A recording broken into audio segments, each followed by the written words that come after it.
গল্প এগিয়ে গেল ৫ বছর পর। বড় হয়ে গেল রাঙামতির মেয়ে। ৫ বছর পর আবারও নিজের মেয়েকে দেখার জন্য বাড়ি ফিরছে রাঙামতি। এমনটাই দেখতে পারবেন আজকের পর্বে। বিস্তারিত জানতে ভিডিওতে লাইক দিয়ে দেখতে থাকুন। গল্পের শুরুতে আমরা দেখতে পারবো রাঙামতি ফরেস্ট ফাইটার দলে যুক্ত হয়েছে। হঠাৎ করে জঙ্গলে তারা আন্দাজ করতে পারে যে জঙ্গল থেকে কে বা কারা সেখানকার গাছপালা কে যেন কেটে নিয়ে যাচ্ছে। গুন্ডারা তখন বলা বলি শুরু করে দেয়, এখানে যে এই ওষুধি সম্পূর্ণ গাছ রয়েছে এটা কিন্তু কেউ জানে না। কয়েকশো কোটি টাকার গাছ কিন্তু এখানে আছে। তখনই আরেক গুন্ডা বলে ওঠে, আমাদেরকে নজরে রাখতে হবে। রাঙামতি তীরন্দাজ কিন্তু এই জঙ্গলের আশেপাশেই রয়েছে। গুন্ডারা ভয় পেতে থাকে কখন জানি রাঙামতি অ্যাটাক করে। সকলে বলা বলি শুরু করে দেয়, আমাদেরকে সাবধানে যত তাড়াতাড়ি সম্ভব গাছগুলোকে কেটে নিয়ে অন্যদিকে পাচার করে দিতে হবে। হঠাৎ করে রাঙামতি তীরন্দাজ সেখানে ফরেস্ট ফাইটার দল নিয়ে চলে আসে। হঠাৎ করে গুন্ডাদেরকে দেখতে পায়। গুন্ডাদেরকে দেখে তখন এক এক করে শ্যুট করতে শুরু করে। রাঙামতি তীর ধনুক হাতে নেয়। তীর ধনুক হাতে নিয়ে গুন্ডাদের উপর অ্যাটাক করতে শুরু করে। গুন্ডারা রাঙামতিকে দেখে ভয় পেয়ে যায়, কিন্তু রাঙামতির সঙ্গে তো আর তারা পেরে উঠতে পারবে না। এক এক করে গুন্ডাদেরকে ঘায়েল করে দেয়, তীর মেরে তাদেরকে একদম ফালা করে দেয়। গুন্ডাদেরকে অ্যাটাক করে গুন্ডাদের কাছ থেকে সমস্ত তথ্য খুঁজে বের করে রাঙামতি গুন্ডাদেরকে আটক করে ফেলে। আর তখনই আটক করা রাঙামতি তখন ফরেস্ট ফাইটার দলের অফিসারকে ফোন করে, স্যার চিন্তাটা করিস না, আমরা সমস্ত গুন্ডাদেরকে ধরতে পেরেছি। তারা না আসলে এই জঙ্গল থেকে ওষুধি সম্পূর্ণ কয়েক শত গাছ কেটে নেওয়ার চিন্তা ভাবনা করছিল।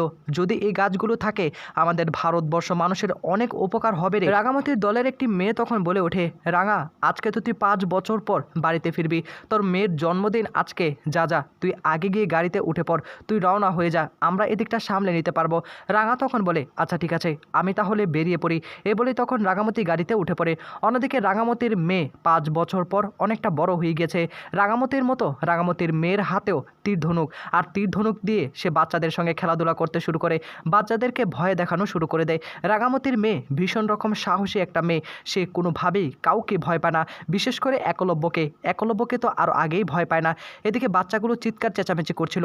রাঙামতির মেয়ে সে বাচ্চাগুলোকে তীর ধনুক দিয়ে ভয় দেখাতে শুরু করে। চেঁচামেচির আওয়াজ শুনে পাঞ্চালি নিচে নেমে আসে। পাঞ্চালি নিচে নেমে এসে তখন মনে মনে বলে, কী ব্যাপার, বাচ্চাগুলো বাইরে এরকম চেঁচামেচির আওয়াজ শুরু করে দিয়েছে, কী আবার হলো, বাইরে গিয়ে একটু দেখি তো।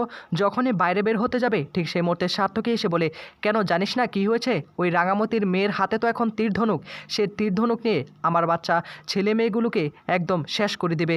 এ বাচ্চার হাতে এই তীর ধনুকটা দিয়েছে কি আমি তো সেটাই বুঝতে পারছি না। মা এ বাড়ি থেকে বিদেয় হয়েছে, তার মধ্যে আবার মেয়েটা ঠিক মায়ের মতোই হচ্ছে।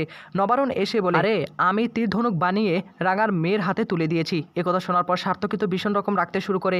একলব্য যখন এই কথা শুনতে পারে তখনই বলে, কেন কেন এটা করলে তুমি বাবা? নবারুণ তখন বলে, কি করব বলতো, রাঙার মেয়ে, রাঙার মতো হবে না, রাঙামতির মতো তীর ধনুক তো হাতে নিতে হবে। আর রাঙামতির মেয়ে যেহেতু, রাঙামতির একটা শক্তি, একটা চেতনা তার রক্তে বয়ে বেড়াচ্ছে, তোরা যতই চেষ্টা করিস না কেন কিছু করতে পারবি না। একলব্য তখন বলে, না বাবা, এরকমটা কোনোভাবেই হতে দেওয়া যাবে না। রাঙামতি আমাদের থেকে অনেক দূরে সরে গিয়েছে, তার মধ্যে যদি রাঙামতি আমার মেয়েটাকে এভাবে যদি শেষ করে দেয় কখনো আমি মেনে নিতে পারবো না। আমি চাই না আমার মেয়েটা রাঙামতির মতো হোক। সার্থকী তখন বলে, বাবা তোমাদের এই লাই পেয়ে পেয়ে না মেয়েটা আরও মাথায় উঠে পড়বে। সার্থকীর কথা শুনে একলব্য চিন্তার মধ্যে পড়ে যায়। একলব্য তখন বলে, না না, এবার একটা ব্যবস্থা করতে হবে। আয়া তখন সেখানে আসলে একলব্য বলে, কী ব্যাপার, আপনি কি করছেন? আমার মেয়ের তীর ধনুক নিয়ে বাইরে খেলা করছে, আপনাকে কিসের জন্য রাখা হয়েছে? না না, আমাকে যে কোনো একটা ব্যবস্থা নিতে হবে, এভাবে চললে হবে না। মাকে আমি এই বাড়ি ছাড়া করেছি শুধুমাত্র এই তীর ধনুকের ভয়ে, শত্রু বানিয়ে রেখেছে। আমার মেয়েটাও যদি এখন তীর ধনুক হাতে নেয় তাহলে সে কোনোভাবে এটা থেকে বের হতে পারবে না। কিছুক্ষণ পরই সভ্য সেখানে এসে বলে, তোরা চিন্তা করছিস কেন, আমি সাধু তো আছি, আমি তপস্যা করে রাঙার মেয়েকে একদম সুস্থ করে তুলব, ভালো করে তুলব। পাঞ্চালি এদিকে আয় তো, আমাকে ওদের কাছে একটু নিয়ে যা তো। পাঞ্চালি তখন সভ্যকে বাইরে নিয়ে যাচ্ছে, আর একলব্য ভীষণ রকম রাগ করে বাড়ির বাইরে বের হয়ে যায়। রাঙামতির মেয়েকে উচিত শিক্ষা দিবে আজকে। তখন আবার নবারুণ বলে ওঠে, আরে আক্কু কিচ্ছু করতে পারবি না, রাঙার মেয়ে বলে কথা, রাঙার রক্ত যে ওর শরীরে বইছে, আর আমি চাই রাঙামতির মতো তীর ধনুক হাতে নেই। নবারুণ তখন ময়নাকে বলে, ময়না আমার জন্য 1 কাপ চা বানিয়ে আনবে। ময়না তখন সার্থকীর কাছে এসে বলে, বাইরে গিয়ে দেখো না হচ্ছে না হচ্ছে, আমাকে বারবার চা বানাতে হচ্ছে, কাজের বুয়া হয়ে গিয়েছে আমি। তখনই নবারুণ বলে, কী ব্যাপার ময়না, চা কি দিবে না? ময়না তখন বলে, হ্যাঁ বাবা দিচ্ছি। একলব্য বাইরে বেরিয়ে আসে। বাইরে বেরিয়ে এসে দেখতে পায় রাঙার মেয়ে খেলাধুলা করছে আর বাচ্চাদেরকে দৌড়াদৌড়ি করছে। এগুলো দেখে না ভীষণ রকম রাখতে শুরু করে দেয় একলব্য তখন তার মেয়ের কাছ থেকে সে তীর ধনুকটা হাতে নেয়, আর তখনই সঙ্গে সঙ্গে সেটাকে ভেঙে ফেলে। আর এটা দেখে রাঙামতির মেয়ে ভীষণ রকম কষ্ট পায়। বাবা এটা কেন করলে তুমি, কেন করলে? আমি তো কোনোভাবেই তাদেরকে অ্যাটাক করিনি। পাঞ্চালি তখন এসে বলে, কী ব্যাপার, তোরা এভাবে চিৎকার চেঁচামেচি করছিস কেন? আর বাচ্চা মেয়েটাকে তুই কেন ভাই কাঁদালি? হ্যাঁ, রাঙামতির মতো তীর ধনুক হাতে নিয়েছে তো কি হয়েছে, বাচ্চা একটা মেয়ে, আজকে তার জন্মদিন। তখনই সার্থক এসে বলে, এই শোনো, তোমাকে না এইসব তীর ধনুক নিয়ে খেলতে হবে না, তুমি বরং পড়াশোনা করো। শোন একলব্য, এভাবে যদি রাখিস না তাহলে কিন্তু রাঙার মতো হবে, একটু শাসনে শাসনে রাখতে হবে। আমি কি ভুল কিছু বলেছি? একলব্য বলে, না না, ভুল কিছু বলিসনি।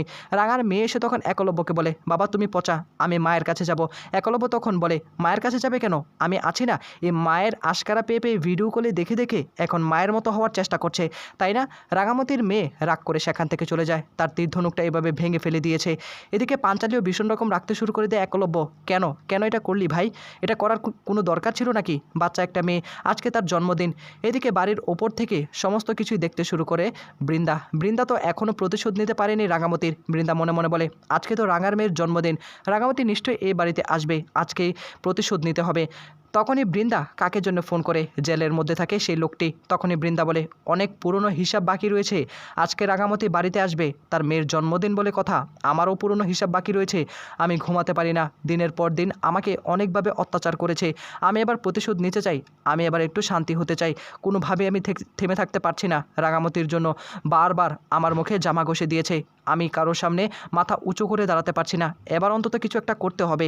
এদিকে দেখা যাবে রাঙামতির মেয়েকে নিয়ে পাঞ্চালি ঘরের মধ্যে চলে আসে। পাঞ্চালি রাঙার মেয়েকে বলে, শোনো শোনো বুড়ি, এভাবে দৌড়াদৌড়ি করলে কি হবে নাকি? আর তুমি রাগ করে থেকো না, আজকে তোমার জন্মদিন, তোমার জন্য ভালো ভালো রান্না বান্না হয়েছে, তোমাকে এখন জামা পরিয়ে দেবো। রাঙার মেয়ে তখন বলে, আমি পরবো না, আমি আমার মায়ের কাছে যাব, আমি আমার মাকে ছাড়া কারোর সঙ্গে থাকবো না। একথা শোনার পর পাঞ্চালি বলে, হ্যাঁ মা তো আজকে আসবে, চিন্তা করো না, আজকে তোমার জন্মদিন না, পাকা বুড়িটা আমার, তোমার চিন্তা করতে হবে না, তোমার তীর ধনুক ভেঙে ফেলেছে তো কী হয়েছে, আমি এবার তোমাকে নতুন করে বানিয়ে দিব, চিন্তাটা করো না। আর তোমার বাবা আছে না? তখন এবার রাঙার মেয়ে বলে ওঠে, বাবা পচা, বাবাকে আমি পছন্দ করি না, বাবা শুধু শুধু আমাকে বকে, এগুলো আমার না ভালো লাগে না। কিছুক্ষণ পরই ময়না সেখানে চলে আসে। ব্যাপার পাঞ্চালি, তুমি এখনও দাঁড়িয়ে রয়েছো, বাচ্চাগুলোকে নিজে পাঠিয়ে দাও, খাবার দাবার তো অন্তত খেতে হবে তাই না? পাঞ্চালি তখন বলে, মা আসুক, মায়ের জন্য একটু অপেক্ষা করো না, মা তো পুজো দেওয়ার জন্য গিয়েছে রাঙামতির মেয়ের জন্য, তোমরা একটু একটু ধৈর্য ধরতে পারো না? সার্থকী তখন বলে, হ্যাঁ হ্যাঁ ধৈর্য তো ধরতেই হবে। এই শোনো, তোমাকে একটা কথা বলছি, মায়ের মতো এভাবে তীর ধনুক হাতে নিবে না, তাহলে কিন্তু বিপদে পড়ে যাবে, তোমাকে পড়াশোনা করতে হবে, কিছু একটা করতে হবে তাই না? না হলে কিন্তু মায়ের মতো একদম জলে পড়ে যাবে। তখনই আবার পাঞ্চালি বলে ওঠে, আচ্ছা এই কথাগুলো এখন না বললেই নয়। বৃন্দা তখন বলে, পাঞ্চালি এ কথা বলা অনেক জরুরি, কেননা রাঙামতির জন্য যদি রাঙামতির মেয়ে শেষ হয়ে যায় তাহলে তো আমাদের বাড়ির দুর্নাম হবে, বাচ্চা একটা মেয়ে, তাকে পড়াশোনা করতে হবে, তাকে অনেক বড় হতে হবে তাই না? রাঙামতির মতো হতে হবে কেন, আমি কিছুই বুঝতে পারছি না। পাঞ্চালি বলে, তোমরা এই কথাগুলো এখন কেন বলছো সেটাই বুঝতে পারছি না, বাচ্চার সামনে কিছুক্ষণ যাবৎ বাচ্চাটা কান্না করছে, তার মধ্যে এইসব কথা বলছো। একলব্য এসে বলে, আচ্ছা তোমরা এইসব কথা বন্ধ করো, এসব কথা এখন বলতে হবে না। এই কথাগুলো শোনার পর সেখান থেকে সকলে চলে যায়। পাঞ্চালিকে তখন বলে, সব কিছু রেডি আছে তো? পাঞ্চালি বলে, হ্যাঁ রেডি আছে। এদিকে রাঙামতি গাড়িতে উঠে বাড়ি ফেরার পথে রাঙামতি তার মেয়ের কথা বারবার মনে করতে থাকে। প্রায় 5 বছর পর আবার বাড়ি ফিরছে রাঙামতি, তার মেয়েটা যেন কত বড় হয়ে গিয়েছে। রাঙামতি পুরনো কথাগুলো মনে করতে থাকে, যখনই তার পেট ব্যথা হয়েছিল, যখন হসপিটালে ছিল, যখন আবার বাড়িতে চলে এসেছিল, তাকে বরণ করে নিয়েছিল, এই কথাগুলো বারবার মনে করতে থাকে একলব্যর দেওয়া সে কষ্টের কথাগুলো। একলব্য এতটা কষ্ট পেয়ে রাঙামতিকে বাড়ি থেকে বের করে দিয়েছে, এই কথাগুলো ভাবতে শুরু করে আর চোখের জলগুলো ফেলতে শুরু করে রাঙামতি। অন্যদিকে রাঙামতির মেয়েকেও সাজিয়ে রাখে যাতে করে রাঙামতি এসে তার মেয়েকে দেখতে পায়। তো বন্ধুরা, কেমন লাগলো আজকের পর্বটি, কেমন কমেন্ট বক্সে জানিয়ে দিতে ভুলবেন না।